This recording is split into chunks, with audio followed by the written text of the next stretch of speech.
Hey guys, so we've got the latest Hikvision thermal camera here. This actually measures body temperature. So this particular one here we're going to look at is the DS2 TD1217B-6/PA. So there's a mouthful and a part number. I don't know why they do it, but that's the part number. And this is actually a 6mm thermal camera. So along with that, we've also got our tripod base plate. So this particular one is a DS-290-8ZJ. So what the base plate allows it is you can mount your camera onto this base plate and then you can attach it to a tripod for easily to deploy the camera and easily move it around. So we're going to get through and unbox it, see what you get, and we'll go from there. Okay, so here's the camera. Just open this up. So we get our usual drill template. What else do we get in here? Looks like we've got a manual. We've got 4 screws. Looks like some drivers or a little CD in there, and the waterproof gland. Have a look at the camera itself. So you got the camera. Actually got the lens there, and looks like it's that thermal camera there. Also looks like there's a speaker and a little LED light there. Show you the camera itself. It's underneath. The camera itself is 3-axis, so we can remove it around. It's all metal. This bit here is plastic. If we look at the tail, you got your RJ45. You got your audio in, audio out. You've got a RS485 data cable. You got your alarm input outputs, and also you've got a DC jack to power it separately. So that's the thermal camera. So this is the tripod base plate. We'll just see what you get with this.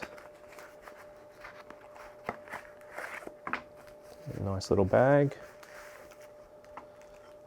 You got 3 stainless steel screws and the base plate. So nothing much to it. Looks like you got 3 mounting holes there for the camera, and then you've also got your tripod mount to mount your tripod. So pretty simple.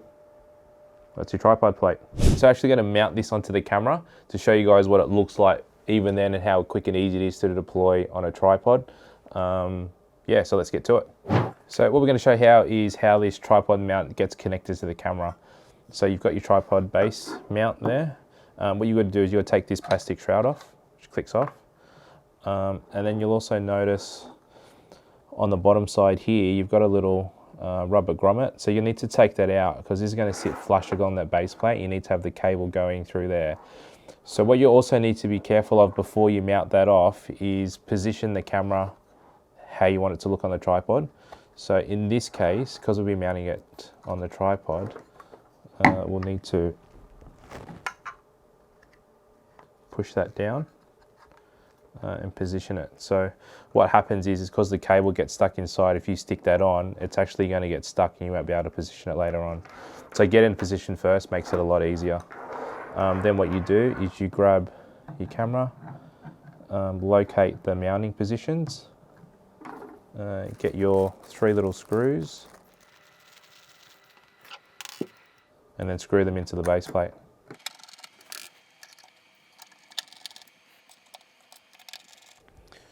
Screw that in, put your shroud back on. Screw that on, and then what we'll do now is we'll go and get the tripod mount and see what it actually looks like on the tripod. So here we've got our tripod mount, which we've just taken off. This will just simply screw into the base plate here in that middle hole. The thread pattern here will suit any standard tripod mount, so you don't need to worry about what the thread size is there. So simply screw that on. In this case, we'll line it up. Get nice and tight. Then you go and grab your tripod. Click that in. Connect your cables up. Set the program, and away you go.